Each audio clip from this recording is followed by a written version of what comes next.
একটি ছোট গ্রামের শেষ প্রান্তে একটি ভাঙা টিনের ঘরে থাকে রাফি ও তার মা। রাফির বাবা অনেক বছর আগে মারা গেছেন। তার মা মানুষের বাড়িতে কাজ করে কোনো রকমে সংসার চালান। ঈদ আসছে, কিন্তু তাদের ঘরে এখনো নতুন কাপড় কেনার মতো টাকা নেই।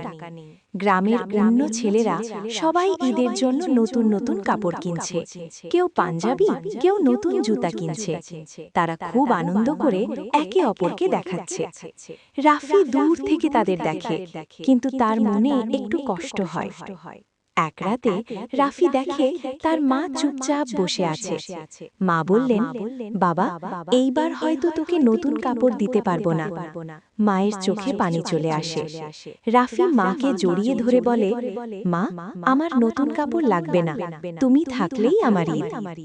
ঈদের আগের দিন রাফি গ্রামের মসজিদ পরিষ্কার করতে সাহায্য করে এবং ছোট ছোট বাচ্চাদের সাথে খেলাধুলা করে। সবাই দেখে রাফি কত ভালো ছেলে। গ্রামের একজন দয়ালু চাচা রাফির কথা জানতে পারেন। ঈদের সকালে সেই চাচা রাফির বাড়িতে আসেন।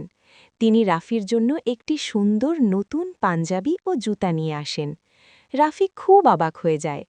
তার মা আনন্দে কেঁদে ফেলেন। রাফি নতুন পাঞ্জাবি পরে মায়ের সাথে ঈদের নামাজ পড়তে যায়। গ্রামের অন্য ছেলেরা তাকে দেখে খুব খুশি হয়। রাফি বুঝতে পারে ঈদের আসল আনন্দ শুধু নতুন কাপড়ে নয়, ভালোবাসা ও দয়াতে।